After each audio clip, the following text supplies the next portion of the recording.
সুমাইয়ার বয়স ৮ বছর। সে খুব হাসি খুশি আর গাছপালা ভালোবাসে। তাদের গ্রামের পাশে একটি ছোট্ট পুকুর আছে। পুকুরে সুমাইয়ার সবচেয়ে প্রিয় বন্ধু থাকে, একটি সাদা হাঁস। নাম তার চিকু।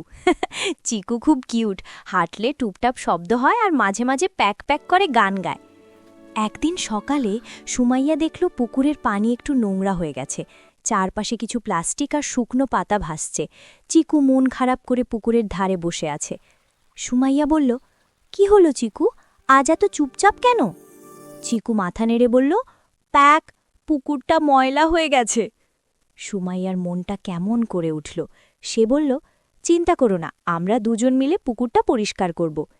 ঠিক তখন পাশ দিয়ে গ্রামের দাদু রহিম চাচা হেঁটে যাচ্ছিলেন। তিনি খুবই দয়ালু মানুষ। সুমাইয়া ডাক দিল, চাচা, আমরা পুকুর পরিষ্কার করব, আপনি কি আমাদের সাহায্য করবেন? রহিম চাচা হেসে বললেন, অবশ্যই করব মা, ভালো কাজ করলে সবাই পাশে থাকে।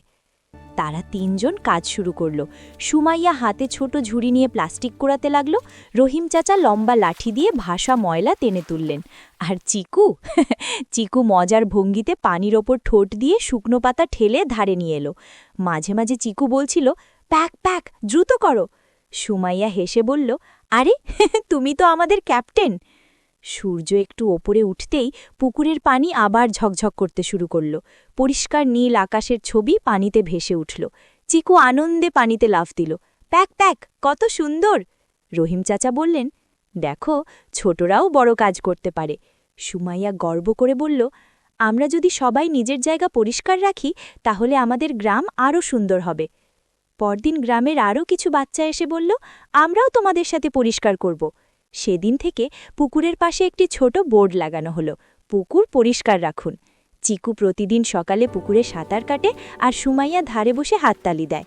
পুকুর এখন ঝকঝকে আর তাদের বন্ধুত্ব আরও মজবুত। এই গল্প আমাদের শেখায়, আমরা যদি নিজের জায়গা পরিষ্কার রাখি এবং একে অপরকে সাহায্য করি তাহলে ছোট কাজ থেকেও বড় পরিবর্তন আসে।